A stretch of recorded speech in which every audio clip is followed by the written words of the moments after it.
Bettina heartbeat that I make quality videos.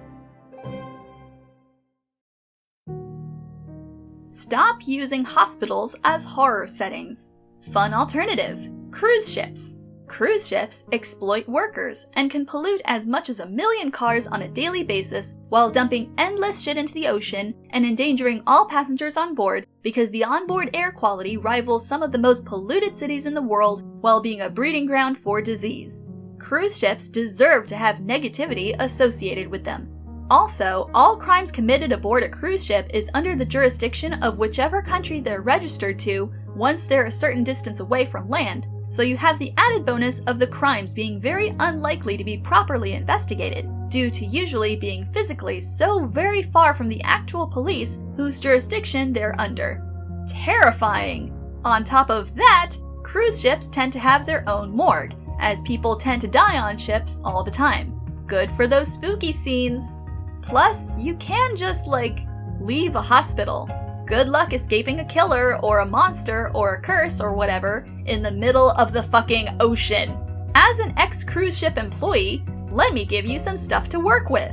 Watertight doors. You've got a special training video on interacting with these correctly, because they will literally cut you in half if you try and go through them while they're closing. Freezer vaults for food in the subdecks. You can only get into these with the correct code, and they have very thick walls.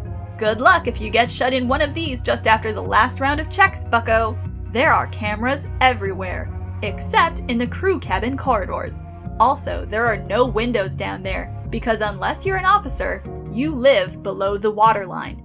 Day and night have no meaning, because everything is in the same slightly unsettling yellow light. Don't piss off the guys who deal with the rubbish.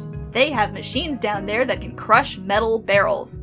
As well as morgues, cruise ships usually have one basic operating theater, with all the attendant horrifying equipment in it. One cigarette thrown carelessly in the wrong place will start a fire that will gut half the ship. When we're pitching side to side, the anchor swings out and then back in, striking the metal outer shell with a noise that shakes half the ship. People disappear overboard more often than what you'd really want to be a thing. A lot of cruise ships now have theaters on board, usually towards the front, with all the potential for dark corners, creepy costumes, and electrical calamities you could want. And as OP says, you can't really escape a ship in the middle of the ocean, particularly during a storm, as then you can't even evacuate to lifeboats unless the whole ship is going down. On the upside, being on board during a storm means most guests hide in their cabins, and the staff walk around like drunks, which would likely throw off a skilled murderer's plans. Takes notes. You also have the bonus of a corporate overlord who doesn't give a shit about anything but profits and can be reliably counted on to downplay any disaster in an attempt to avoid publicity.